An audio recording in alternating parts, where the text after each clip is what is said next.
விஷ்ணு ஏப்பா அடுத்து இப்போ ஒரு நாடு பார்த்துக்கிட்டு இருக்காரு. அவர் அந்த ஏட்டு உள்ள கணக்கு எடுத்து எடுத்து பார்க்காரு.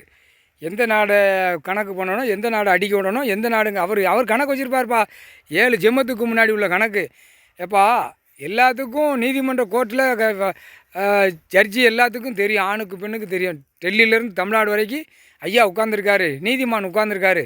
அமர்நாத் ஜோதிலிங்கம், பீமா சங்கர், அடுத்து திருவண்ணாமலை, அடுத்தாப்புல ராமேஸ்வரம், எல்லாம் ஐயா தான் உட்காந்துருக்காரு. நீதிமான் தான் உட்காந்துருக்காரு. நீதிமன்றம் அவர் தான் நடத்துதார். நம்ம இந்த தப்பு செஞ்சவனை பூரா சேர்க்கணும்னு ஐயா நம்மளை உட்கார வச்சிருக்காருன்னு இவங்க மனசுக்குள்ளே இப்போ தான் ஓடுது. தப்பு செஞ்சவனை பூரா கடவுள் இவங்களை பூரா சேர்த்து வச்சு நம்மளை பெட்டியில் ஏற்ற வைக்காருன்னு சொல்லி அவங்க இப்போ தான் புரியுதாங்க. அதனால் கம்ப்யூட்டர் பெட்டியில் பூராமல் தப்பு செஞ்சவன் பூரா சேட்டை உள்ளே இருக்குது. இவர் தான் அந்த பெட்டியை தூக்குவார். நீதிமன்ற கோர்ட்டில் அந்த பெட்டியை பத்திரப்பெரிய பெட்டியை தூக்கினோடனே நீதிமன்ற கோர்ட்டில் அந்த பெட்டியை தூக்குவார். அந்த பெட்டியில் சிட்டி வாரி கிராம வாரி கிடப்பான் பார்த்தியா, பருவ ஐட்டங்கள் அது பூரா உள்ள அது ஆட்டோமேட்டிக்காக போய் தூக்கி போட்டுருவாங்க. அது ஆட்டோமேட்டிக்காக வந்துடும். இவன் இப்போ 2 கையை காலை வீசி ஆட்டி போகிறான்.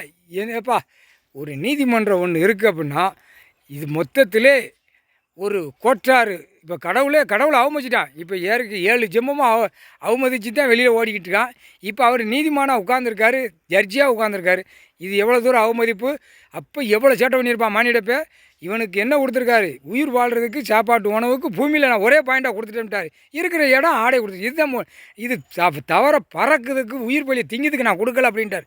அதுக்கு தான் உள்ளே எல்லாம் சேர்த்து கம்ப்யூட்டர் பெட்டியில் உட்காந்துருக்கு ஒவ்வொரு நீதிமன்றத்தில். டெல்லியிலும் தமிழ்நாடு டு டெல்லி வரைக்கும் நீதிமன்றத்தில் சேட்டை ஒன்று பூரா இருக்குது. ஏப்பா வெளிநாட்டில் தப்பி போகிறா. இப்போ 76 வருஷம் ஆண்டு காலமாக கொடியை தூக்கினவன் பூரா ஆட்சி ஆண்டவன் பூரா தப்பு இருந்துச்சுன்னா வெளிநாடு ஓடு தான். அதையும் சேர்த்து அவன் மூளையை பிடிச்சி கசக்கி விட்ரு இவர் அந்த டயத்தை பார்த்து தூக்குவார். வெளிநாடு ஓடி போய் தான் தப்பு செஞ்சுட்டு அங்கே போய் உட்காந்து உல்லாசமாக கேரளா ஐட்டம் இருக்கா, பெண் இருக்கா, ஆந்திரா கர்நாடகாவில் பெண் இருக்கா, கொண்டு வா ஏர்போர்ட் விமானத்தில் ஏற்றி கொண்டு வா, நாங்கள் கொஞ்சம் கடைஞ்சிக்கிட்டு கிடக்கோம்னு இதே ஜோலி அலையை தான் இந்த டெல்லியிலேருந்து தமிழ்நாடு டு டெல்லி அரசியல்வாதி ஆம்பளை பேக ஆண் பெண்ணு தப்பு இருந்தால் அங்கே எங்கே ஒரு மாநிலத்தை தவி போய் கிடந்து அங்கே மாளிகையில் எவனா எம்பி இருப்பான், இல்லை எம்பி வாரிசுக்கு பிள்ளைய கிடக்கும், அது சுரண்டிட்டு கிடக்கும். இவ்வளோ கூத்தடிச்சு வச்சுருக்கான். எப்பா இது ஓப்பன் பிளேஸில் ஓடுறது நம்ம இடம். இந்த 2 கணக்கு நாங்கள் போடுறது இந்த இடத்துல உன்ட்ட கணக்கு கொடுறது ஓப்பன் பிளேஸில் போகுது. இது நீதிமன்றத்தில் கிரிமினலில் ஆட்டினா ஓட்டினா வெட்டினா வச்சான்னு அங்கே கணக்கு இருக்கும். அது ஐயா ஏற்றி வச்ச கணக்கு. நமக்கு ஓப்பன் பிளஸில் இவன் நடந்து போகிறது தப்பு செஞ்சு அனைத்து நம்ம வெளியே விடுதோம். இந்த கணக்கு வரையில் பிடிச்சி ரிவீட் அடிப்பார். முக்கால் சத்தியம்ப்பா.